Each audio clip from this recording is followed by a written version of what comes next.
요한복음 1장부터 21장까지가 있는데 1장부터 11장까지를 이제 전반부로 볼 수 있고 12장부터 21장까지를 이제 후반부로 볼 수가 있습니다. 이 전반부에서는 특별히 7가지의 표적을 통해서 하나님의 영광을 나타내셨는데 특별히 유대인들이 크게 핍박을 하거나 또 뭡니까? 그분에게로 사람들이 몰려들 때마다 주님은 1장부터 11장까지는 어떻게 하셨냐면 주로 혼자 떠나가시거나 그 유대인들 사이를 지나서 가시거나 이렇게 피하시는 그런 방법을 쓰셨어요. 주로 피하셨어요. 그런데 12장부터는 흐름이 달라져요.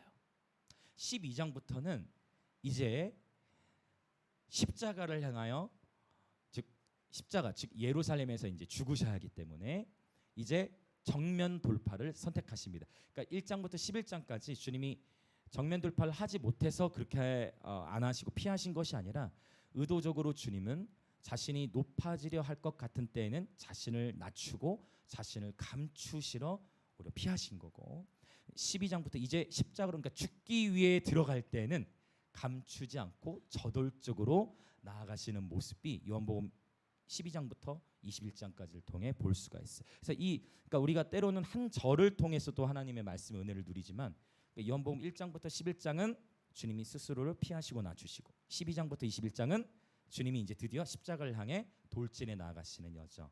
그렇다면 이것을 우리 삶에도 어떻게 적용해 볼 수 있냐면 우리 스스로 높아질 상황에서는 우리 스스로 낮아짐을 선택하고 그러나 십자가를 향해서는 담대하게 전진하라는 거예요. 할렐루야. 아멘. 이 요한복음 이제 오늘 12장 1절부터 8절까지 나눌 거지만 이제 아마 다음 주나 다다음 주쯤 되면 12장 24절 유명한 말씀이 있죠. 한 알의 밀이 땅에 떨어져 죽으면 많은 열매를 맺지만 죽지 아니하면 열매를 맺지 못한다. 그래서 한 알의 밀이 땅에 떨어져 죽어야 열매를 맺는다. 물론 여기서 말하는 궁극적인 이 한 알은 예수 그리스도를 가리킵니다. 아멘. 그러나 또한 주님은 주님만 십자가를 지겠다고 하시지 않고 주님 뭐라고 말씀하시냐면 누구든지 나를 따라오려거든 누구든지 나를 따르려거든 어떻게 됩니까? 나를 따르려거든 자기를 부인하고 그 다음에 날마다 자기 이제 글씨를 좀 더 크게 쓰기로 했습니다. 자기 십자가를 쳐야 돼. 두 가지인데 자기를 부인하는 것과 자기 십자가를 치는 것 같아 보이지만 달라요. 사실 이 자기를 부인하는 것은 일회성이에요. 그 뭐냐? 우리가 예수 그리스도를 믿음으로 말미암아 나의 옛사람이 십자가에서 그분과 함께 이미 죽은 거예요. 할렐루야. 저와 여러분은 예수 그리스도와 함께 십자가에서 죽은 자들입니다. 한번 따라 볼까요? 우리 같이 또 합시다. 예수 죽음 내 죽음, 예수 부활 내 부활. 요거는 이미 우리가 예수 그리스도를 믿음으로 이제 우리는 부인한 거예요.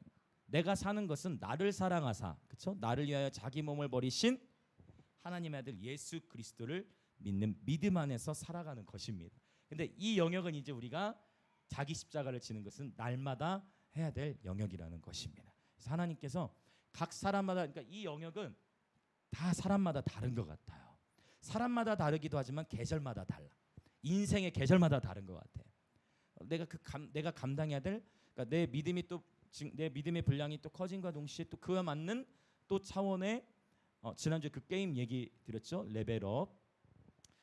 내가 레벨이 업되면 악당들도 세진다.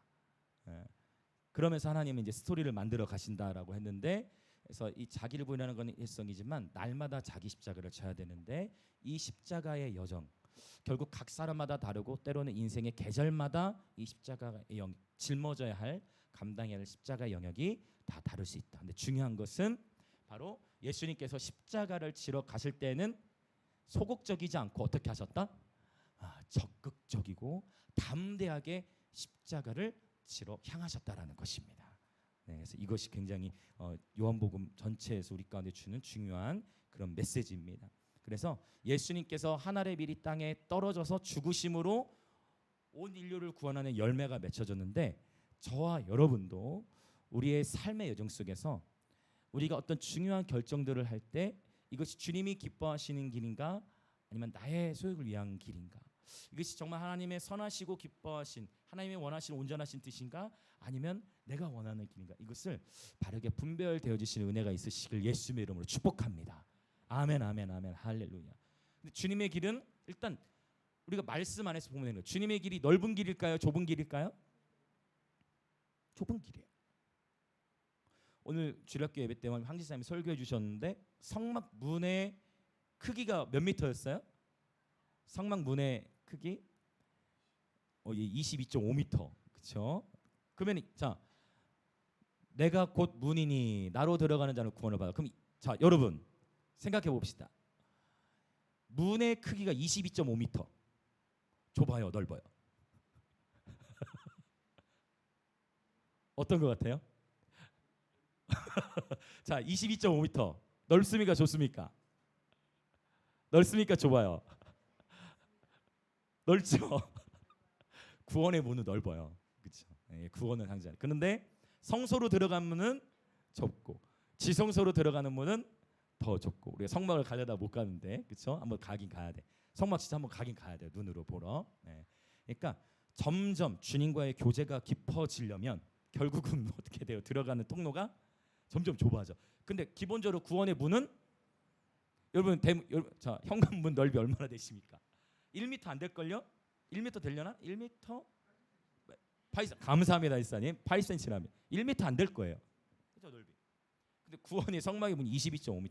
그러니까 이게 말씀의 계시가 그렇죠? 그러니까 하나님은 진짜 모든 사람이 구원을 받기를 원하시는. 근데 그러니까 구원받는 것과 제자의 삶은 좀 다른 것 같아요. 구원을 받는 하나님은 모든 이들이 진짜 구원받는 데 이르길 원하시는 게 아버지의 마음이에요. 어떤 사람이 집 문을 22m나 지어요. 그냥 다 들어오라는 거지. 그게 아버지의 마음인 거예요. 그러나 주님과의 깊은 교제로 들어가는 문은 좁은 거예요. 주님과의 깊은 교제를 부르심을 받은 자들의 삶에는 그럼 연단이 있겠어요, 없겠어요? 연단이 당연히 있죠. 그래서 너희에게 다가오는 불시험과 같은 연단을 뭐 하지 말라고 했어요? 이상히 여기지 말라.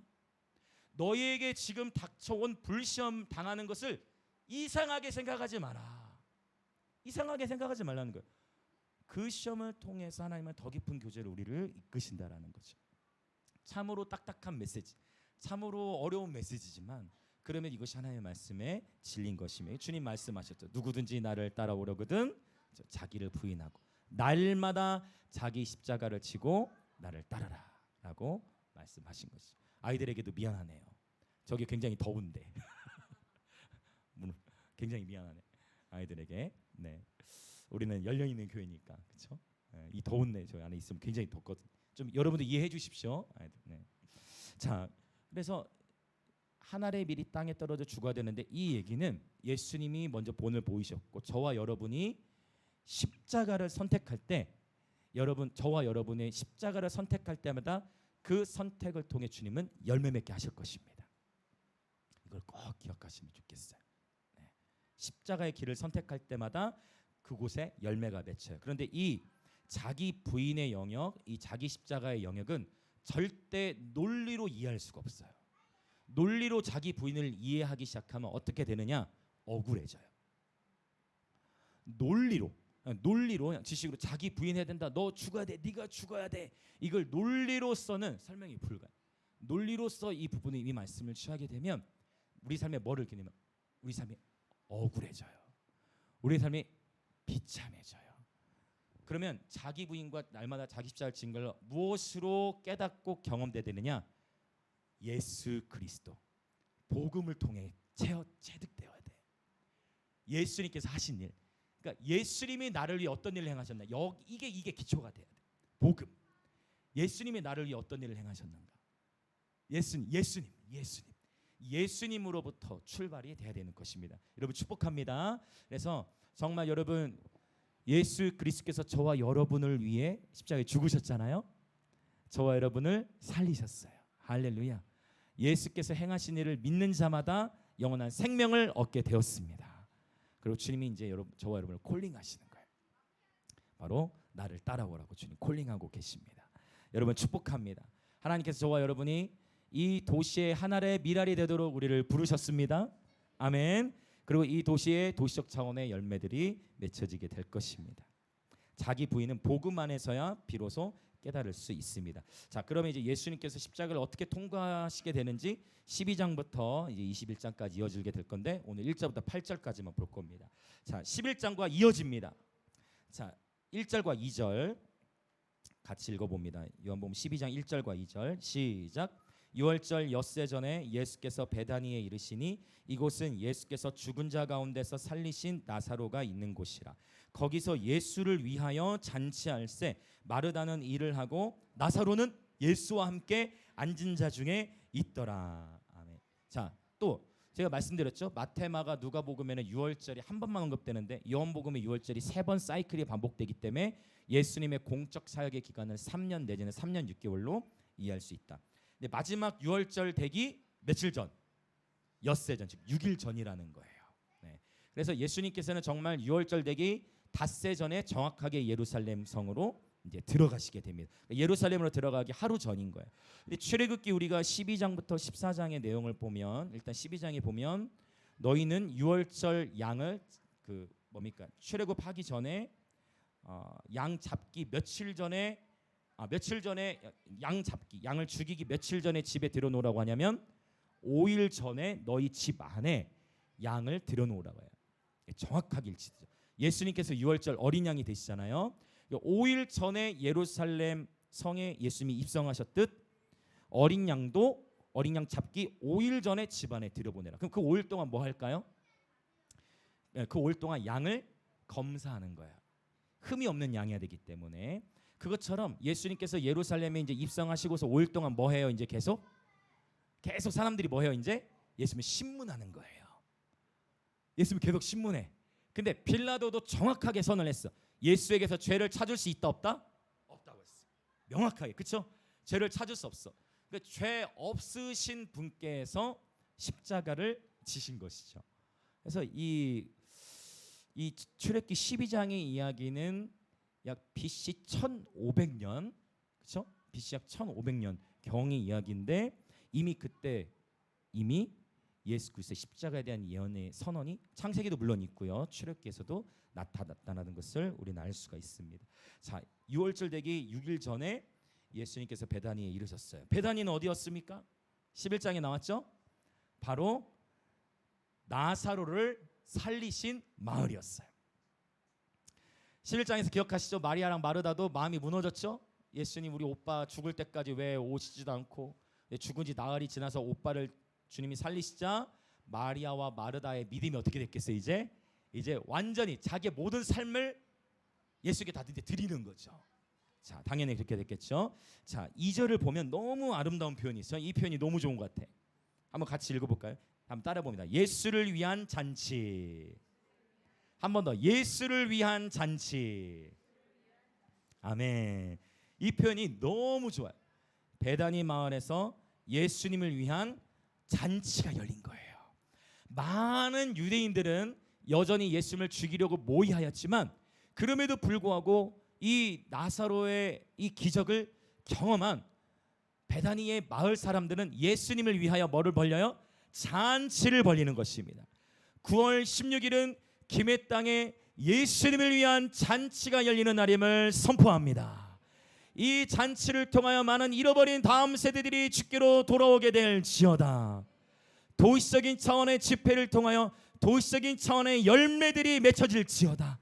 하늘의 밀이 땅에 떨어져 죽음으로 말미암아 많은 열매가 맺히듯 이 집회를 위하여 수고하고 헌신하는 모든 예배자들과 교회들과 헌신자들의 헌신을 통하여 주님 이 땅에 열매 맺게 하여 주옵소서.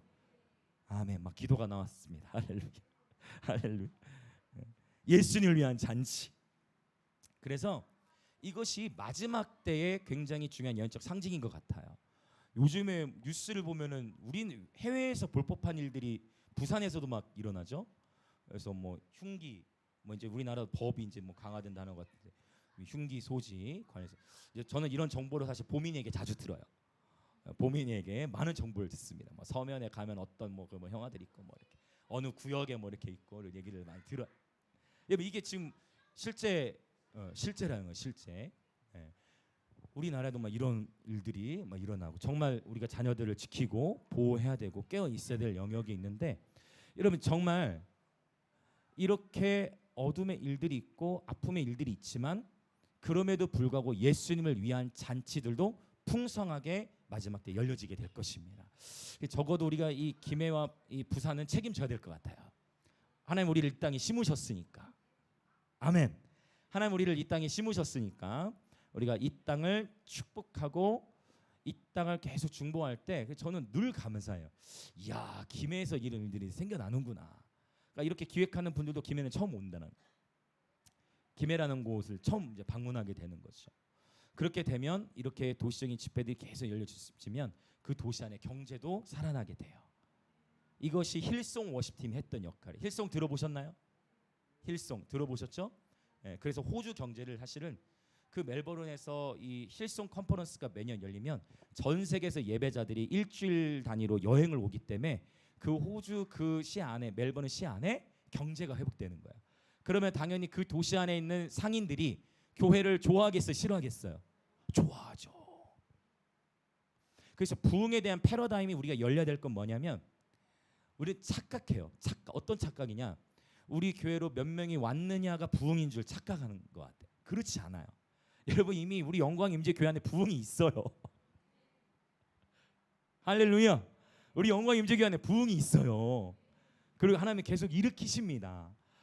교회 안에 제적이 몇 명이냐 이게 중요한 게 아니고 어떻게 그 도시 안에 예수를 믿지 않는 자들도 교회를 향한 시선이 바뀌어지고 그 도시 안에 야 그래 예수 믿는 사람들은 이렇지, 그리고 실제 그 예수 믿지 않는 사람들도 기독교의 문화와 교회들을 통해 그 도시의 경제가 살아나는, 제가 말씀드렸잖아요. 초대교회 예루살렘에 3만 명 정도, 당시 1세기 3만 명 정도 살았는데 약 3천여 명의 믿음의 사람들이 계속해서 구제하고 막 헌금하고 심음으로 말미암아 1세기 당시에 예루살렘에 가난한 자가 있었다 없었다? 가난한 자가 없었다는 거예요. 이것이 진짜 저는 하나님께서 원하시고 기뻐하시는 차원의 부흥의 열매라고 믿습니다. 아멘, 할렐루야. 저쪽에 뭐 부흥이 하나요? 어떤 일이죠? 네, 문을 닫으면 쟤네 숨 막힐 거예요. 여러분 이해해 주시죠. 폭염 몇 주만 기다려 주세요. 문 닫으면 쟤네 숨 막힙니다. 저기 에어컨이 없어. 이해해 주시고. 네? 더 크게 할까요? 더 크게 할까요? 진짜 마이크 좀 더 키우겠습니다. 진짜로. 네. 제가 커지면 쟤네들도 커질 것 같은데 일단 네. 제가 커지면 쟤네들 커질 건데 일단 자, 여러분 좀 이렇게 여러분 생각이 열려지시길 축복합니다. 네. 이 김해 땅에 부흥이 오고 있는 거예요. 그러니까 엘리야는 봤잖아요. 와 구름이 떠올랐다. 손바닥만한 구름이 이제 곧 큰 비의 소리가 있나이다. 큰 비의 소리가 있나이다. 그러니까 보는 자들이 있고 못 보는 자들이 있는 거예요. 보는 자들이 주의해야 될 거는 못 보는 자들을 향해 교만하지 않기, 그리고 내가 했다고 주장하지 않기. 그러니까 그런 일들이 있을 때마다 드러내는 방향으로 가는 게 아니라 예수님 1장부터 11장 숨는 방향으로 가야 돼요. 십자가를 져댈 때는 제가 책임지겠습니다. 제가 감당하겠습니다. 제가 죽겠습니다. 오케이, 이해되시나요? 영광은 주님만 받으시도록, 그것이 부흥이 끊어지지 않는 열쇠. 분명히 하나님 저 집회를 축복하실 건데 그 다음도 중요해. 내가 했다가 아니라 하나님이 하셨다. 이해되시죠? 호주에서 있었던 그 부흥이, 그러니까 기독교에 대한 인식이 다른 것이죠. 그것처럼 저는 우리 김해 땅에도, 적어도 우리 김해 땅에도 그러한 차원의 부흥이 있기를 정말 간절히 소망합니다. 예수 믿는 자들만 혜택을 누리는 것이 아니라 예수 믿지 않는 자들까지도 이제 생각해보세요. 그런 집회들이 만약 오늘 이건 처음이지만 정기적으로 정말 자율적으로 계속 열진다면 그 주변의 상권도 당연히 살아나게 되는 거예요. 요즘에 대학가 근처에 음식점들이 또 안 되는 이유가 뭐예요? 캠퍼스에 학생이 별로 없으니까 큰 대학은 지금도 괜찮지만 많은 대학도 지금 통폐합되잖아요. 대학교도 막 통폐합되잖아요. 그러니까 상권이 죽어가는, 이런 집회는 그런 의미들이 더 있는 것 같아요. 예수님을 위한 잔치. 근데 저는 또 선포합니다. 여러분 가정에서도 날마다 예수님을 위한 잔치가 열려지시길 축복합니다. 우리 영광의 임재교회는 매 주일마다 예수님을 위한 잔치를 하는 교회임을 선포합니다. 오늘 보니까 우리 김정수 집사님도 춤을 너무 잘 추시네. 서사모니가 같이 막 뒤에서 막 이렇게 짝짝꿍이라고 하나? 이 뭐라고 하지? 막 이렇게 하시고 너무 좋아, 너무 좋아. 저희 신지사님 지난주에 다시 장소를 옮기셔 좁은 데 계시더라. 왜 거기 가셨냐고. 원래대로 춤추시라고. 잔치에 춤이 빠질 수 없는 거예요. 저는 종교를 원하지 않습니다. 저는 생명을 원합니다. 잔치는 즐거운 것이잖아요. 근데 물론 이 잔치에 눈물도 있어요. 근데 이 눈물은 슬픔의 눈물이 아니라 예수님을 위한 눈물, 사랑의 눈물. 물론 옥합을 깨뜨리는 어떤 연단의 눈물도 있겠지만 예수 믿는 즐거움이 그건 것 같아요. 어떨 때는 보면은 세상 사람들 보면 굉장히 이상하게 볼 수 있어요. 막 자냥 막 울다가 막 또 웃다가 막 춤추다가 같이 또 울다가. 근데 그러면서 우리의 영이 회복되고 깨어납니다. 그들도 비로소 주님을 만나고 경험하며 이해하게 될 것입니다. 할렐루야. 예수님을 위한 잔치. 잔치는 즐거운 것인데 잔치 생각하는데 눈물이 나려고 하네요. 저도. 예수님을 위한 잔치, 예수님을 즐거워하는 잔치. 할렐루야. 우리 하나님은 역전의 하나님이셔서 죽은 나사로를 살리시고 베다니 마을 도시적으로 예수님을 위한 잔치가 열려지게 하셨어요. 그리고 나사로가 지금 누구와 함께 있어요? 나사로 지금 누구와 함께 앉아 있어요? 예수님과 함께 앉아 있어요. 나사로 죽었었잖아요.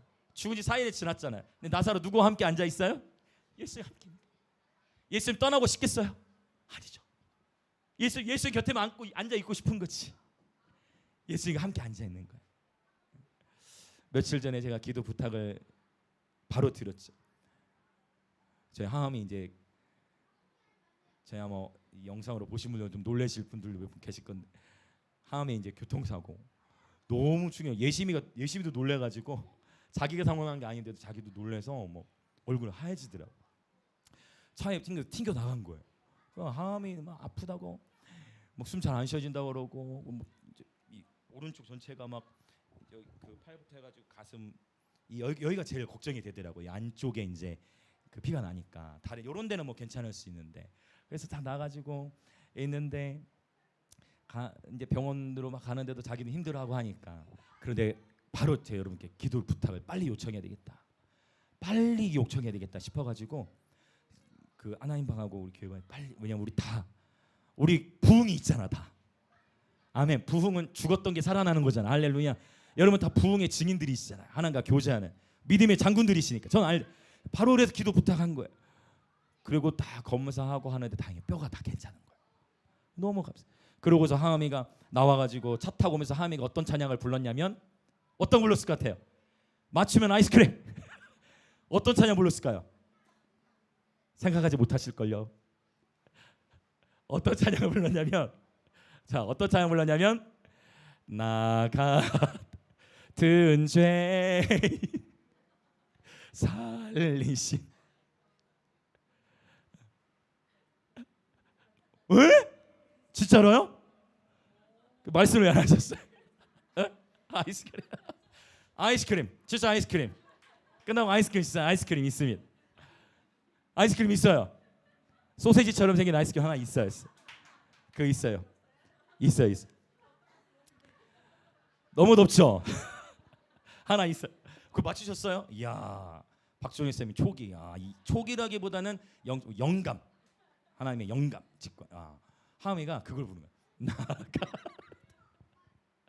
나 같은 죄인 살리신. 그러더니 차 타고 오면서 말씀 암송 3장 맞춰버리고 말씀하면서 한번 죽음의 고비를 통과하더니 4장 17절까지 4장 17절까지 4장 25절까지 하면 다 암송이 되는데 4장 17절까지 그냥 다이렉트로 다 암송이 되더라고요. 역시 고난이 유익이구나. 그래서 하음이는 정말 예전에 그 머리가 이렇게 머리에서 부딪혀 머리 피가 지혈을 해도 피가 계속 위험했던 때가 있었는데 그때도 메가병원에서는 골절이 다 있는데 또 그때 기도부터 막 다 기도하고 대학병원 가서 찍었는데 뼈가 골절이 아닌 거예요. 그래서 너무 감사했는데 하나님께 너무 감사한 것 같아요. 그러면 또 생각해, 야 오늘의 하루도 하나님의 선물이다. 하함이 그 고백이 야 이것이 인생이구나. 그 어린 아이도 나 같은 죄인 살리시. 주님의 은혜 놀라. 원래 오늘 드럼 치는 아빠 갈비가 아파. 얘가 아프다. 여기가 아프다는 거 얘기할 때 그래서 그래도 예배자를 지켜야지 처음에 했다가 아니야 부상자인데 하고 했다. 오늘 또 다른 드러머 있잖아요. 다른 드러머 우리 해밀이 다른 드러머 하면서 오늘 하은이가 자연스럽게 데뷔를 했어요. 연습 없이 지금.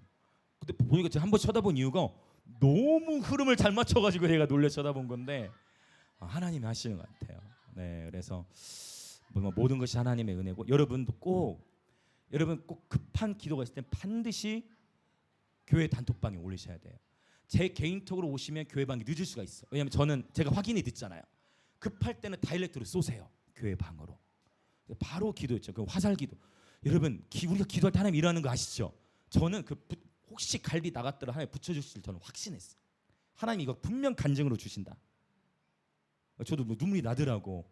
제 심부름 대신하러 가다가 차 부딪힌 거예요. 그래가 미안하다. 내가 그래서 미안하다. 드라마를 찍었어. 미안하다. 그 부모의 마음이 있잖아. 애들 아빠 수비하셔. 아빠 미안하다. 내가 갔어야 했는데 제가 가려고 했는데 제가 피곤할까봐 하은이도 자기가 그러니까 제가 가도 되는데 제가 아빠 자 즐거운 마음으로 아빠 내가 가져올게. 제 모자 가지러 아빠 내가 갔다 올게. 제 모자 가지고 아빠 갔다 올게 하고 가는데 펑 그 사이 보지도 못했어요. 그 다른 뒤에 자여가지고 야 진짜 우리 지금 유린이 체린 있고 우리 다음에서 여기서 뭐 웃으면서 놀고 이게 행복이에요. 이게 감사하다. 이게 행복이다. 지금 너무 미안하다. 아빠가 갔어야 되는데 나는 그러면서 바로 기도부터 하나님 안 됩니다 하면서 바로 기도 요청했는데 하나님 이걸 간증으로 주실 거라는 확신이 다 들었어요.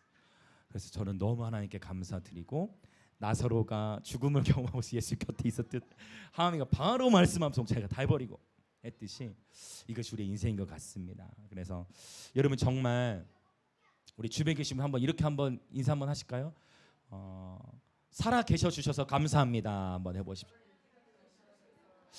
여러분 정말 참 예기치 못한 일이 생기잖아요. 그렇죠? 저조차도 설교 때 늘 예기치 못한 때에 예기치 못한 일이 일어난다 했는데 막상 그걸 딱 겪으니까 야 정말 그렇죠? 이 부모의 마음. 그래서 그래도 바로 기도 부탁을 드렸는데 여러분 그런 거죠. 이 나사로가 겪었을 감정이 어땠을까? 이 어린 하함이 조차도 그 사고 한 번을 통해서 나 같은 죄인 살리신을 부르며 말씀 암송을 했는데 죽었다가 나사로가 살아나서 예수님과 함께 있는 이 예수를 위한 잔치에서 함께 있는 이 나사로가 느꼈을 감정이 어떠했을까? 생각해 봅니다. 여러분 그거 아십니까? 나사로만 죽었다 살아난 게 아니고 저와 여러분도 이미 죽음에서 우리를 살리셨습니다. 할렐루야. 예수님께서 저와 여러분을 이미 살리셨습니다. 흑암의 권세에서부터 우리를 건져내 주셨습니다. 그래서 우리는 이미 그리스도와 함께 첫째 부활에 참여한 자들이라고 했죠. 에베소서 2장 6절. 저와 여러분을 그리스도와 함께 하늘에 이미 앉히셨다라고 주님 말씀하셨어요. 저와 여러분 하늘에 속한 자들입니다. 옆에 분들 한번 인사합시다. 우리는 하늘에 속한 자들입니다. 아멘. 네, 앞으로 박주로 인사님께 자주 여쭤봐야 되겠네. 그걸 맞추시다니. 아무도 못 맞추실 줄 알았는데. 자, 이제 또 넘어가 볼까요? 자, 우리 3절이 이제 또 중요하죠. 3절. 12장 3절 같이 읽겠습니다. 시작. 마리아는 지극히 비싼 향유 곧 순전한 나드 한 근을 가져다가 예수의 발에 붓고 자기 머리털로 그의 발을 닦으니 향유 냄새가 집에 가득하더라. 아멘. 이 나드라는 향유인데요. 이 나드는 인도의 북부 지방에서 자라는 식물에서 채취한 향기로운 기름으로 알려지고 있습니다.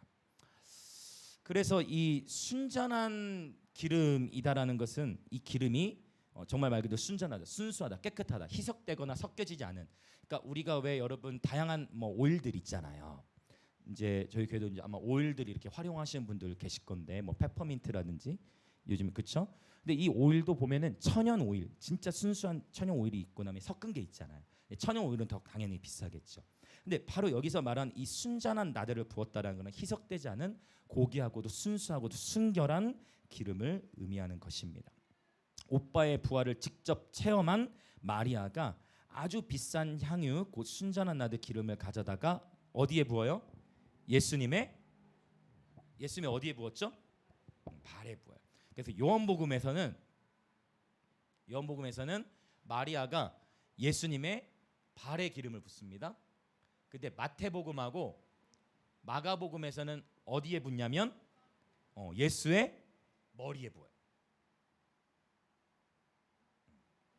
그리고 마태복음, 마가복음에서는 예수님께서 어떻게 표현을 하시냐면 그가 나의 장례를 위하여 이런 행동을 했고 그가 기름을 어디에 부었다라고 표현을 하시느냐? 또 달라져요. 예수님 뭐라고 표현하시느냐? 나의 몸에 기름을 부었다라고 예수님이 말씀하세요. 자, 흥미롭죠? 자, 그러니까 요한복음에서는 마리아가 기름을 예수님의 발에 부어요. 근데 마태복음, 마가복음에서는 기름을 어디에 부었다? 예수님의 머리에 부었다라고 표현. 예수님 스스로는 뭐라고 표현하세요? 그가 내 몸에 기름을 부었다라고 표현해. 그러니까 근데 이게 그렇게 어렵진 않아요. 쉽게 이해하면 이런 거예요. 기름을 조금 부은 게 아니라 300데나리온치를 부었다라고 했어요. 5절 말씀에 보면 300데나리. 그러면 300데나리온은 여러분 이건 다 아실 거예요. 300데나리온이 어느 정도를 의미하느냐? 노동자의 1년치 임금이에요. 1년. 그러니까 일종의 연봉이야. 연봉. 1년치 연봉을 갖다가 부어버린 거야. 한 번에. 그 이거 본문 보면서 야 이게 어떻게 말씀이 이렇게 연결되냐? 이 윌러보치페어 연결이 되는 거야 이게 오늘 타이밍에 한 번에 이거를 부어버렸어. 예수님 앞에. 자, 이 표현을 보면요. 그래서 당연히 그러면 기름의 양이 굉장했죠. 그래서 그 마리아가 예수님께 부은 그 기름 향이 그 집 온 집에 가득하였더라라고 표현을 하고 있어요. 그런데 이제 이게 굉장히 예언적인 것은 예수님은 교회의 머리가 되시고 교회는 예수님의 몸이죠. 예수님께 기름을 부어드리면 교회가 기름 부음으로 충만해지는 거예요. 여기에 놀라운 신비가 있어요. 우리가 그래서 많은 경우 저도 그렇게 기도하고 여러분도 하고 당연히 그렇게 기도를 해야 되지만 어떤 기도냐? 성령님 내게 기름 부어 주옵소서. 성령님 우리에게 기름 부어 주옵소서라고 우리는 늘 기도하지만 저는 여러분 오늘 또 여러분께 도전합니다. 예수님께 기름 부어드리는 경배자들 되시길 축복합니다. 이것이 마지막 시대의 부흥의 저는 키라고 봐요. 예배 부흥. 그동안에는 기름 부음을 받아서 사역하는 것이 부흥의 패턴이었다면 귀는 자는 들을지어다. 기름 부음을 받아서 부흥의 현장에서 성령의 능력을 나타내는 사역이 한 흐름이었다면 주님께 기름 부어드림으로 말미암아 그리스도의 몸이 기름 부음으로 충만하여 예배 부흥이 일어나게 될지어다. 그렇게 될 거예요. 하박국에도 예언이 되어져 있고, 그렇죠? 그래서 이 원리가 굉장히 중요해요. 예수님께 기름 부어드리는 경배자. 그러고 보면 메시아 기억하십니까? 메시아. 히브리어로는 메시아, 마시아, 메시아. 그 다음에 헬라어로는 크리스토스, 그리스도. 메시아, 그리스도 무슨 뜻이라 했죠? 기억하시나요? 메시아 또는 그리스도 바로 기름 부음 받은 자예요. 그 지금 마리아가 예수님께 뭐 하고 있어요? 기름 붓고 있는 거예요. 생각이 열려지시길 축복합니다. 기름 부음을 받는 것도 중요하고 그러나 예수님께 기름 부어드리는 예배자. 그러면 목사님 그 예수님께 우리가 기름을 어떻게 부어요? 라고 했을 때 이 기름을 어떻게 부냐? 마리아처럼 하면 돼요. 그 뭐냐? 바로 순수한 경배를 통해 우리는 예수님께 기름 붓습니다. 순수한 경배가 그 모인 곳을 아름다운 향으로, 경배 향으로 채우는 것입니다. 순수한 경배가 기예요. 순전한 경배, 있는 모습 그대로 순수한 경배, 순전한 경배, 그것이 예수님께 기름 부어 드리는 것입니다. 할렐루야. 이것은 새로운 패러다임의 부흥의 이야기예요. 예수님은 이러한 부흥을 기다리고 계십니다. 여러분 깨끗하고도 순수한 경배자들 되시길 축복합니다. 이 시대는 죄송해요. 섞여진 기름이 너무 많아요. 여러분 이 말이 여러분 이해 다 되어지셨으면 좋겠어요. 섞여진 기름. 그건 뭐냐? 성령님 쪽에 문제가 있다는 게 아니고 성령께서 행하시는 거에는 문제가 없지만 성령님이 부어주신 은혜에 우리의 준비되지 못한, 우리의 깨어지지 못한, 죽지 못한 성품, 우리의 옛 모습으로 인하여 섞여진 역사들, 섞여진 영역들이 있다라는 거예요. 그래서 늘 기억해야 될 거, 이 분별을 지녀야 됩니다. 그것은 뭐냐면 이 기름 부음이 어떠한 영적 우월감과 섞여서도 안 되고, 이 기름 부음이 어떠한 교만과도 섞여져서도 안 되고, 이 기름 부음이 자기 과시의 통로로 사용되어서도 안 되고, 이 기름 부음이 어떠한 나의 성공, 비전이라는 이름으로 포장된 야망과 섞여져서도 안 된다라는 것입니다. 할렐루야. 특별히 이 시대에 정말 주의해야 될 거, 이 기름 부음이 돈과 섞여지면 안 된다. 할렐루야. 이게 굉장히 중요하다라는 거예요. 절대적으로 성공과 명예 욕구, 권력욕, 비전이라는 이름으로 포장된 야망 등 이런 것들과 섞여지는 것을 분별할 수 있으시기를 예수님의 이름으로 축복합니다. 그래서 이 시대는 탁월함도 중요하지만 탁월함보다 더 중요한 것은 순수함이에요. 탁월함보다 더 중요한 것은 정직함이고 신실함입니다. 이것이 더 중요해요. 깨끗한 그릇이 되는 것이 너무 중요합니다. 여러분 축복합니다. 우리 주변에 계시면 한번 인사합시다. 깨끗한 그릇이 됩시다. 아멘.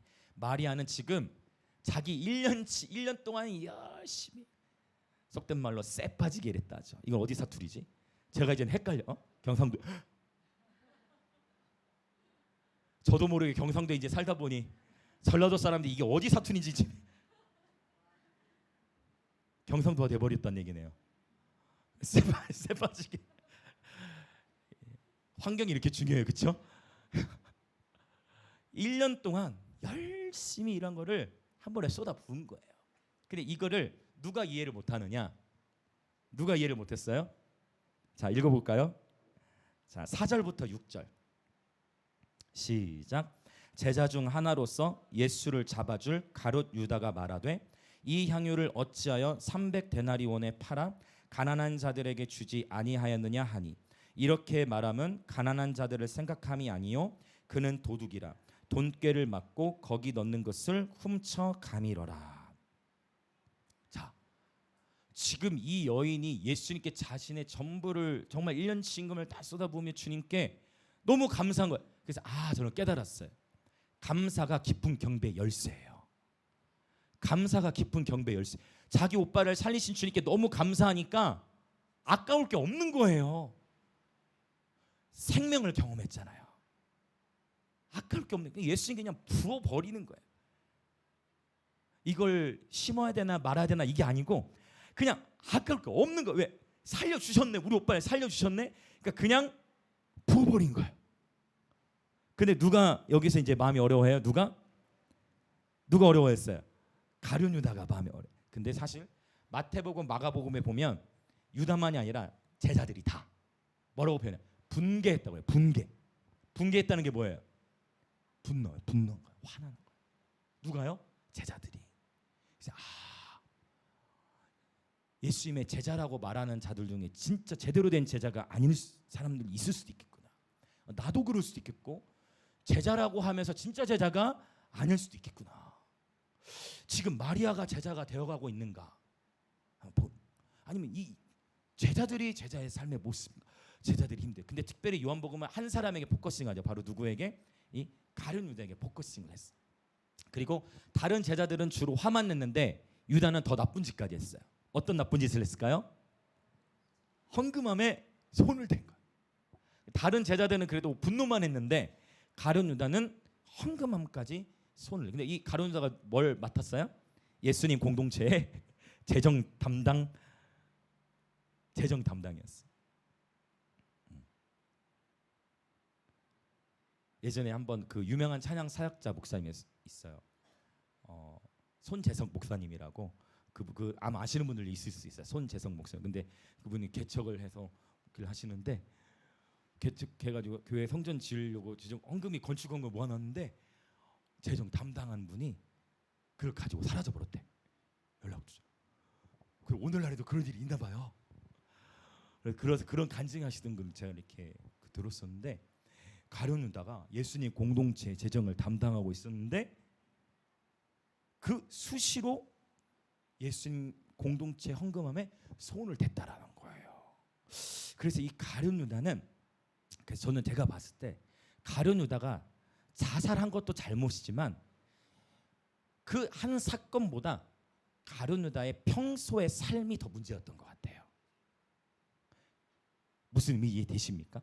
그러니까 그 순간에도 회개할 수도 있고 뭐 변화들이 있는데, 어쨌든 그 자살 그 한 사건도 잘못된 선택이지만 그거보다 이 가룟 유다가 더 잘못한 것은 바로 삶의 습관. 그래서 일회성의 어떤 잘못, 그거보다 평소의 습관을 관리하는 것이 굉장히 중요한 것 같아요. 평소의 영적 습관 관리하는 거, 이게 굉장히 중요해요. 그래서 특별히 하나님 앞에서의 우리 자녀들도 다 잘하고 있듯이 헌금 생활이라든지 평소의 습관을 들이는 게 굉장히 중요한 것 같아요. 이 가룟 유다는 도둑이다라고 주니까 직접 요한복음에 기록돼 있어요. 그래서 순수한 경배와 돈은 서로 상극이에요. 그래서 경배가 깊어질수록 돈을 사랑하는 마음이 줄어들 것이고, 돈을 사랑하는 마음이 커질수록 순수한 경배, 우리의 경배가 희석될 수 있다. 이거를 꼭 기억하셨으면 좋겠습니다. 지금 이 두 인물이 대조되면서 순수한 경배와 돈을 사랑하는 마음이 대조되어져서 보여지고 있는 것입니다. 그런데 여기서 전 또 뭘 보고 싶냐면 예수님의 대응. 예수님의 대응을 보고 싶은 거예요. 자, 분명히 이 가룟 유다가 도둑이었고 그동안에 돈을 훔쳐갔죠. 근데 예수님께서 예수님은 완전한 하나님의 아들이시잖아요. 지식의 말씀의 은사로 충만하시잖아요. 근데 예수님께서 가룟 유다가 돈 훔치면 그거 알아요, 몰라요? 예수님 아시겠어요, 모르시겠어요? 당연히 알죠. 근데 예수님께서 너 가룟 유다 또 손댔네 얘기를 하셨어요, 안 하셨어요? 안 해. 예수님의 사역 원리, 예수님의 양육 방식, 예수님이 말을 안 해. 예수님이 그래서 여러분 어떻게 생각하세요? 저와 여러분이 예수님이라면 나 안 봐도 다 안다. 너 몇 날 몇 월 며칠 몇 시 얼마 가져갔지? 초전진 지식 뭐 할 수 있잖아요. 그런데 주님이 도둑이라고 표현한 건 한 번이 아니라 계속 훔쳐갔는데 그걸 말씀하세요, 안 하세요? 말씀 안 하세요.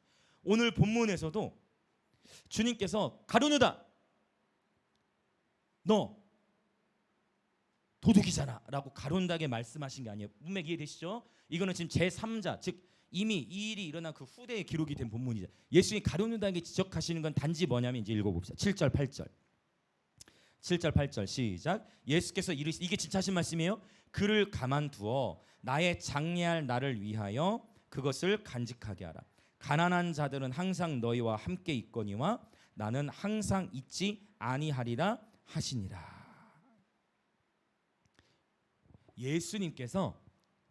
예수님의 지금 관심은 가룟 유다에게 있는 게 아니고 예수님의 관심은 누구에게 있어요?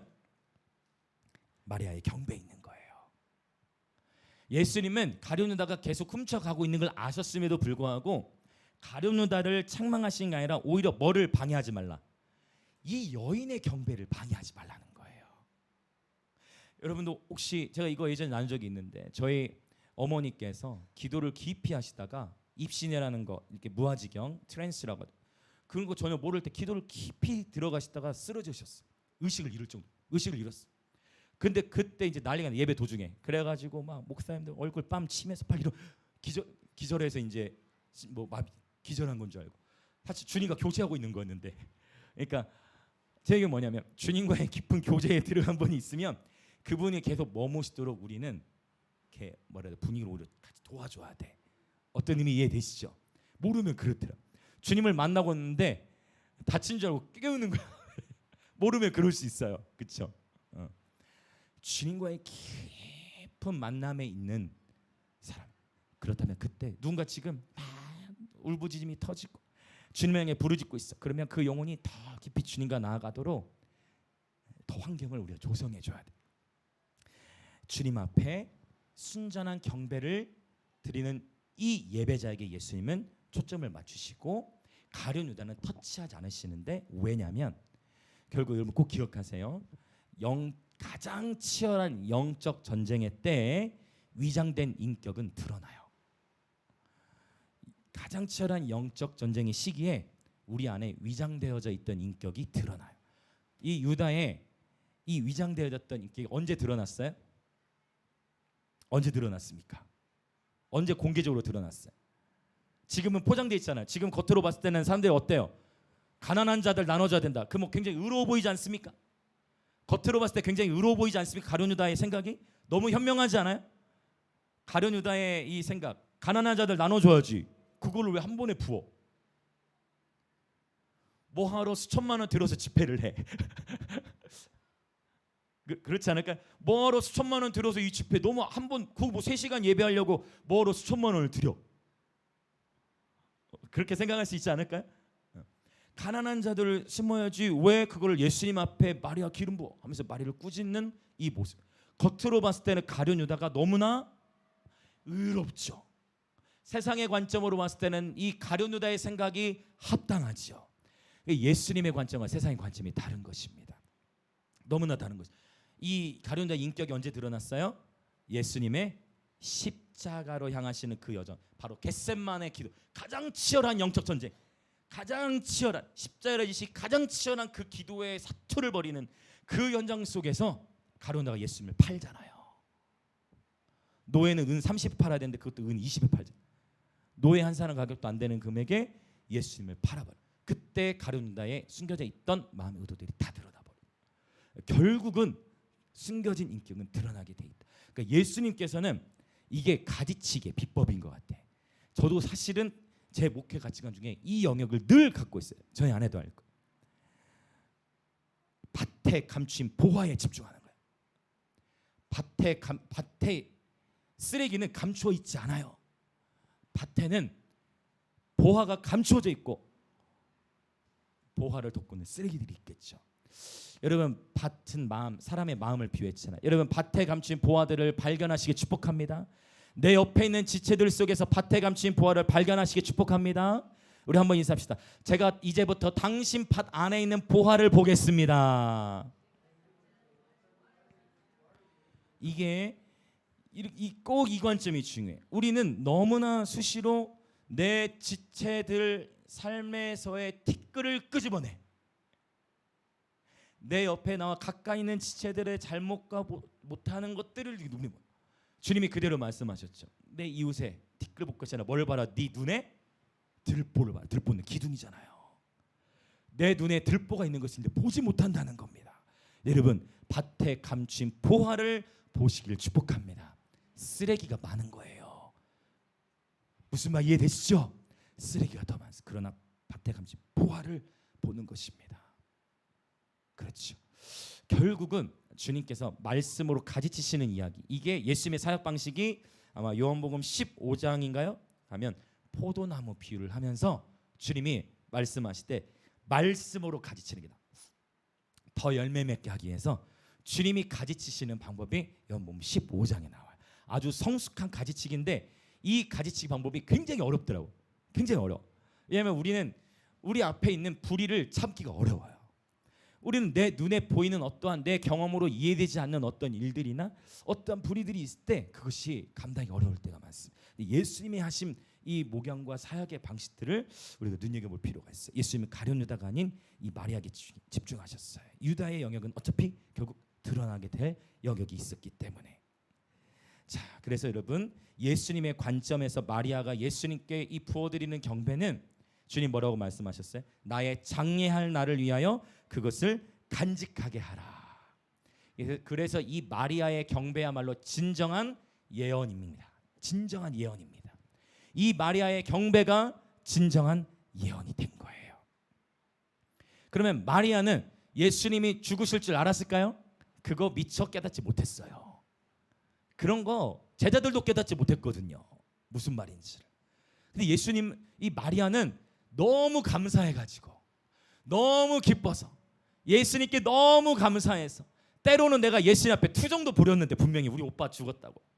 그럼에도 불구하고 우리 오빠를 사신 예수님의 은혜와 사랑이 너무 감사하니까 아깝지가 않은 거예요. 예수님께 그냥 부어 드리는 거예요. 그렇게 예수님께 부어 드렸더니 그 경배가 예언적 경배였던 것입니다. 예수님의 장례를 준비한. 그래서 예언적 경배, 예언적 경배는 배워서 학습되는 것이 아니고 예언적 경배는 삶이에요. 그래서 여러분이 너무 좋은 게 여러분 금요 예배라든지 또 주일 예배라든지 또 목요 예배라든지 이렇게 계속 예배를 이런 예언적 경배 문화 안에 계시다 보면 자연스럽게 여러분 새 노래가 나와요. 우리 말씀드렸잖아요. 우리 신지사님 처음에 MA 학원에서 뵀을 때. 근데 지금은 춤 안 추시고는 못 견디실 걸. 여러분 이게 이렇게 돼요. 그래서 목사님 아직 저는 찬양이 어렵습니다. 걱정하지 마세요. 여러분 좀 계셔 보세요. 여러분 좀 계셔 보세요. 그러면 여러분 가랑비에 옷 젖듯 스펀지에 물이 흠뻑 적셔지듯 여러분 성령께서 채우십니다. 할렐루야. 여러분 하나님께서 여러분을 예언적 경배자들로 부르셨어요. 그리고 오늘 저와 여러분을 마리아로 부르신 줄 믿습니다. 오늘만큼은 마리아처럼 마리아의 마음을 헤아리면서 예수님께 나아가는, 그러면서 저는 여러분 모두 종교를 선택하지 않고 예수님을 선택하는 예배자를 되셨으면 좋겠습니다. 할렐루야. 오히려 예수님을 따른다 했던 제자들이 오히려 분노했죠. 아하, 어쩌면 여러분이 전심을 다한 경배, 여러분이 춤을 추며 예배드리고 여러분이 전심을 다한 경배를 여러분 주변에 많은 사람들이 이해할 것 같아요, 못할 것 같아요? 여러분 어떠세요? 여러분이 전심을 다해서 막 샤우팅하고 춤추며 예배하는 거 여러분 주변 사람들이 이해할 것 같아요? 여기서는 이해해. 우리는 이해해. 그리고 저도 강의할 때마다 어디서 강의해야 돼? 이제 김해 제가 하늘영광교회 가서도 이거 둘째 날 강의 때는 히브리어로 풀어나가면서 강의할 거예요. 저는 어디를 가서든 이걸 강의를 해. 예배 7가지 뭐 테일라라든지 할랄 다. 저희 삶에 하나님 주신 부르심이니까 춤이 풀어져야 돼요. 잔치인데 왜 춤이 없어요? 잔치인데 왜 조상집입니까? 잔치인데 왜 엄숙해야 됩니까? 예수님을 즐거워해야죠. 잔치에 춤이 빠질 수 없죠? 근데 여러분 꼭 기억하세요. 여러분 주변의 사람들은 여러분을 이해하지 못할 거예요. 어쩌면 때로는 남편이나 아내나 자녀도 부모도 이해를 못해요. 여러분 혼자만 뚫고 가야 할, 여러분 혼자만 날마다 뚫고 가야 할 지금 이 계절 이 시즌에 하나님이 허락하신 자기 십자가의 길이 있는 거예요. 축복합니다 여러분. 그러나 기쁨으로, 그리고 예수님처럼 힘들게 가라. 예수님처럼 말씀드려요. 자신이 높아지려고 할 때는 예수님 숨으셨지만 십자가를 지는 여정에서는 예수님이 어떻게 하셨다? 더 담대히 주님이 나아가셨다. 더 담대히 나아가셨다. 여러분 축복합니다. 여러분의 경배를, 여러분의 경배자의 삶을 주님이 받으십니다. 많은 목사님들이 이해하지 못할 수 있어요. 예수님 제자들이 다 그랬듯이 소위 말하는 많은 목사님들, 많은 사명자들이, 아니면 여러분 친척들이, 여러분 가족이 엄마, 아빠, 아니면 뭐 누구누구야 꼭 그렇게까지 해야 돼? 꼭 그렇게까지 예수 믿어야 돼?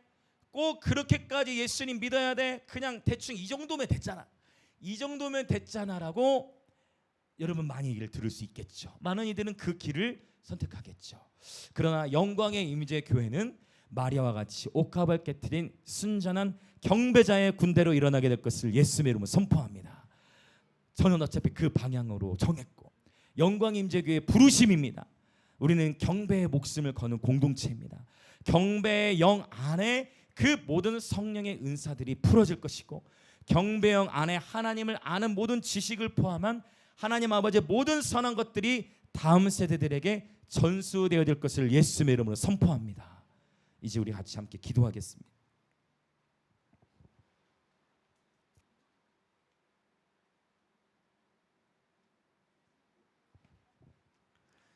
예언적 경배라는 것은 학습을 통해 된다기보다는 결국 삶입니다. 내 삶을 하나님께 드리는 것. 근데 이것이 억지로가 아니고 마리아와 나사로, 제가 이번 주간 또 이 말씀 본문 또 하음이가 고백한 찬양, 그리고 어제 이 계약을 하면서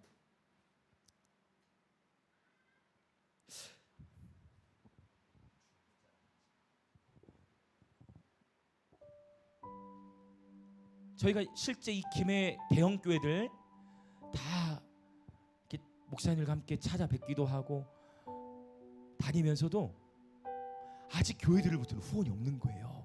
그리고 어떤 교회들에서는 장유, 유라 이쪽까지도 다 돌았는데 오히려 긍정적이기보다는 왜 그걸 굳이 막 그렇게 해야 되냐 이런 표현들을 들은 적도 있어요.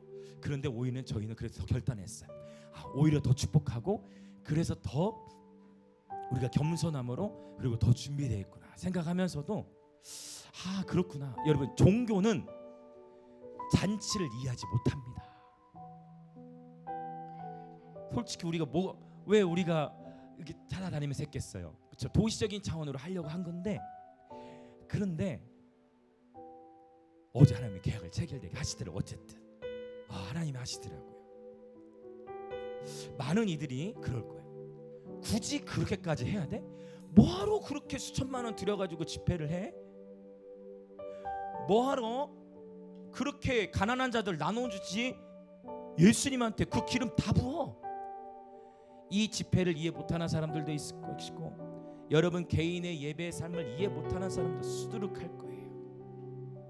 그런데 순수한 경배는 계산하지 않습니다. 순수한 경배는 계산하지 않아요. 순수한 경배의 초점은 예수님을 위한 잔치예요. 예수님을 잔치. 어떻게 하면 이 잔치가 더 풍성할 수 있을까? 어떻게 하면 이 잔치가 더 풍성해서 많은 이들이 이 잔치를 누릴 수 있을까? 이것에 집중하는 것입니다.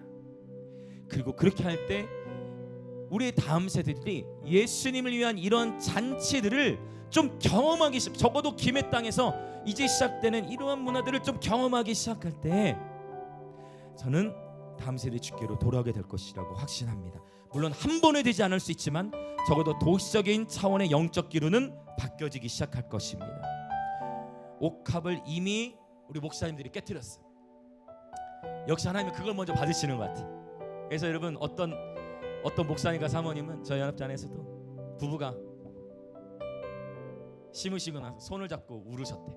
목사님 부부가 심으시면, 야 그래, 역시 하나님은 일단 먼저 연합된 교회들과 이 연합된 교회들의 목사님들의 헌신을, 이 옥합 깨트리는 거를, 이걸 하나님이 먼저 하나님 원하셨구나. 그래서 저는 이제 김해 지역의 교회들도 움직이게 될 것을 예수님의 이름으로 선포합니다. 아이들은 보내겠다고 하셨는데 후원은 아직 없거든요. 그러나 그것도 하나님 하실 줄 믿습니다. 그리고 그걸 기도해 주세요. 어느 연합체 안에 어느 교회 목사님들도 상처받지 않도록 이 연합을 준비하면서 오히려 상처가 아니라 오히려 더 바다와 같이 넓은 마음으로, 정말 바다와 같이 넓은 마음으로 도시를 품고 교회들을 품는 그러한 성숙한 연합과 성숙한 예배 무브먼트로 일어나기를 원합니다. 이 시간 함께 기도하기를 원하는 것은, 이 마리아의 경배는 거룩한 낭비였습니다. 이 옥합을 깨트리는 마리아의 경배의 향이 그 온 집을 가득하게 하였듯 이 도시 위에 삶으로 예언적 경배를 드리는 마리아들을 하나님 찾고 계시는데, 하나님께서 바로 저와 여러분을 그러한 마리아들로 부르신 것입니다. 이 시간 그래서 기도합니다. 주님, 많은 이들이 하나님께 전심을 다한 경배를 이해하지 못하지만 주님, 나는 상관이 없습니다. 내가 예수님께 전심을 드리는 경배를 그들은 비록 이해하지 못할지라도 그들도 언젠가 예수님을 만나면, 그들도 언젠가 예수님의 사랑을 진짜 경험하면 그들도 춤을 추게 될 것입니다. 그들도 함께 춤을 추게 될 것입니다. 비록 예수님의 제자들이라고 하는 어떤 목사님들, 어떤 친척들 그 누구도 내가 예수님께 전심을 너희드리는 경배를 이해하지 못한다 할지라도 나는 다윗처럼 마리아처럼 여전히 주님을 즐거워할 것입니다. 심지어 다윗은 다윗의 아내 미갈이 왕이 돼가지고 그게 뭐냐고 다윗을 향해 조롱할 때도 다윗은 나는 이보다 더 낮아져서 더 천하게 보일지라도 나는 여호와 앞에 뛰놀며 찬양하리라. 라고 고백하였던 그 다윗의 마음이 주님의 마음이 합하였듯 오늘 영광 임재의 모든 지체들이여 마리아들로 일어날지어다. 예언적 경배자들로 일어날지어다. 전심을 다해 예수님을 붙들지어다. 비록 나의 삶, 우리의 삶을 이해하지 못할지라도 오직 예수님을 바라보며 승리할지어다. 기쁨으로 날마다 자기 십자가를 지며 예배함으로 돌파해 나갈지어다. 주여 한번 외치며 같이 동성으로 기도합니다. 주여. 아멘 아멘 아멘 할렐루야 할렐루야. 아멘 아멘 아멘 아멘 할렐루야. 아멘 아멘 아멘 할렐루야 할렐루야. 오 주님, 오늘 우리 영광 임재의 모든 지체들을 마리아로 부르셨습니다. 심지어 주의 종들마저도 조롱했습니다. 제자들, 주의 종이라 할 수 있는, 주의 종이라 할 수 있는 주의 제자들마저 마리아의 경배를 업신여겼습니다. 겉으로는 의로운 척, 겉으로는 의로운 척 얘기하였지만 속은 돈을 사랑하는 마음, 돈을 아까워하는 마음 때문에 경배를 방해하였습니다. 주님, 예수님께 향한 순수한 경배가 돈에 의하여 막히지 않게 하시고 예수님을 향해 다른 누가 뭐라 할지라도 나는 여전히 주님을 즐거워할 것입니다. 다른 누가 뭐라 할지라도 나는 예수님을 위하여 날마다 잔치할 것입니다. 나는 예수님을 위하여 잔치할 것입니다. 나는 예수님과 함께 잔치할 것입니다. 나사로는 죽음에서 살아난 이후에 예수님과 함께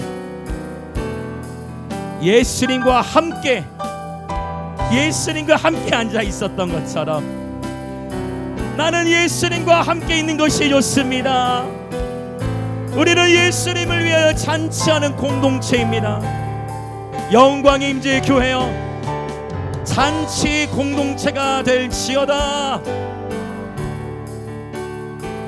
순전한 경배를 통하여 머리신 예수님께 기름 부어드릴지어다. 예수님께 기름 부어드리는 경배를 통하여 주의 몸된 교회가 성령으로 충만하여져 우리는 주님께 기름 부어드리고 주님은 우리에게 기름 부어주시며 우리는 주님께 기름 부어드리고 주님은 우리에게 기름 부어주셔서 경배의 향이 주의 집에 가득하게 하시고 주님, 이 경배의 집, 이 예언적 경배의 마리아의 삶을 통하여 주님이 영광 받으시고 대한민국과 열방 가운데 복음의 증인으로 일어나게 하여 주옵소서. 아멘 할렐루야.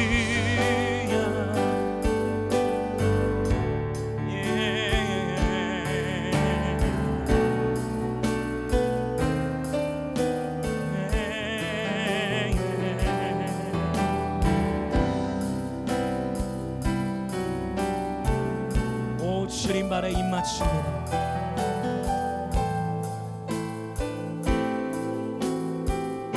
아멘 할렐루야.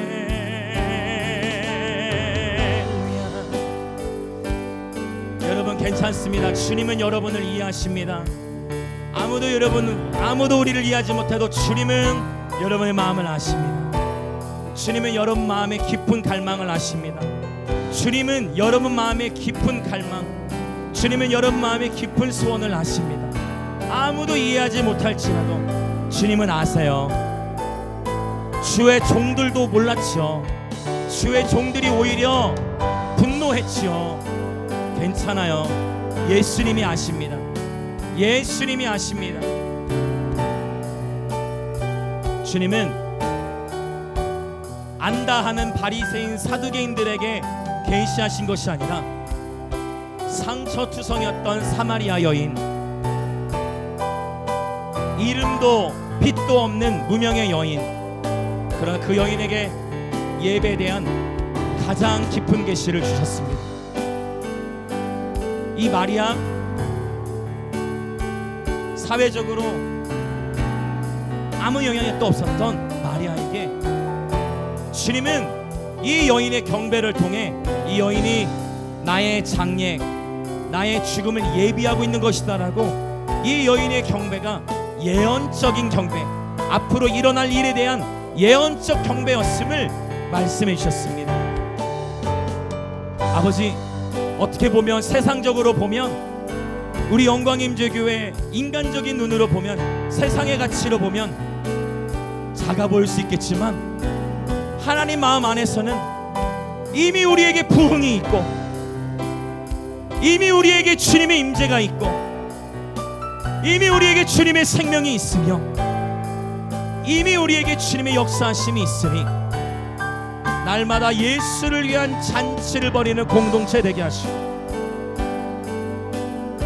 예수님과 신기를 따라 날마다 자기 십자가를 지며 주님을 따르는 순전한 예배자들의 군대가 되게 하여 주옵소서. 아멘 아멘 아멘 아멘 할렐루야.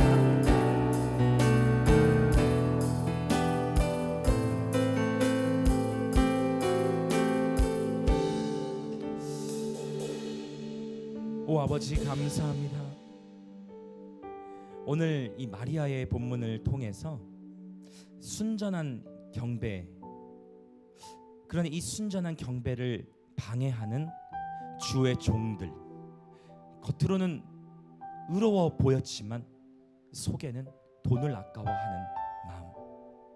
그러나 예수님은 그 돈을 아까워하던 유다의 마음을 다루시기보다 예수님의 마음의 관심은 이 여인의 경배에 있었듯 오늘 우리 영광임직의 모든 지체들이 인생을 살아가는 그 모든 순간, 모든 계절 속에 우리가 하나님께 전심을 다해 드리는 경배와 우리의 예언적 경배의 삶을 때로는 나의 남편, 때로는 나의 아내, 때로는 나의 자녀, 때로는 나의 부모 또는 친구, 친척, 그 어느 누구도 우리를 이해하지 못한다 할지라도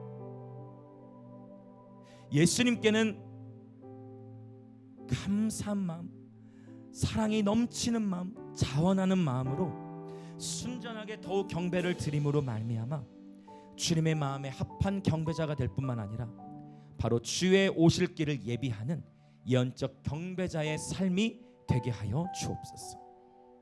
용기를 주옵소서. 주님, 용기를 주옵소서. 주님, 담대함을 주옵소서. 그러나 또한 겸손함도 주옵소서. 우리의 마음이 높아지는 것이 아니라 예수님이 하셨듯 더욱 낮아지게 하시고 더욱 섬기게 하시고 더욱 낮은 곳에 있게 하시고 그러면서도 십자가를 져야 할 때는 기쁨으로 담대히 나가게 하소서. 주님이 함께 하시는 이 길을 갈 수 있는 줄 믿습니다. 예배 가운데 임재하시는 주님의 주시는 그 임재의 기쁨이 이 십자가의 길을 갈 수 있도록 힘을 주시는 줄 믿습니다. 주님, 용기를 주옵시고 담대함을 주옵시고 기쁨을 주시고 지혜를 주시며 인내를 주옵소서. 경주자의 기름을 부어 주옵소서. 그래야 날마다 예수님께 순전한 경배를 통해 주님께 기름 부어드리는 경배자들 되어 다시금 그 주님의 머리에 부은 기름이 주의 몸으로 흘러넘쳐 주의 몸된 교회를 충만케 하고 각 개인과 가정을 성령으로 충만케 하실 주님을 기대합니다. 아버지, 9월 16일 집회를 주님 받아 주옵소서. 도시적인 차원에서 예수님을 위하여 열리는 이 잔치 가운데에 예수님이 주인 되시고 많은 다음 세대들이 예수님을 위한 잔치를 누리며 주께로 돌아오게 하여 주옵소서. 오늘도 주 앞에 기쁨으로 예물을 드립니다. 주님이 이 예물을 드린 모든 지체들의 삶에 하늘의 신령한 복과 땅의 기름진 복으로 축복하시고 주의 몸된 교회는 북한과 감비아와 인도를 넘어 대한민국과 열방을 더욱 섬길 수 있도록 재정의 기름을 부어 주옵소서.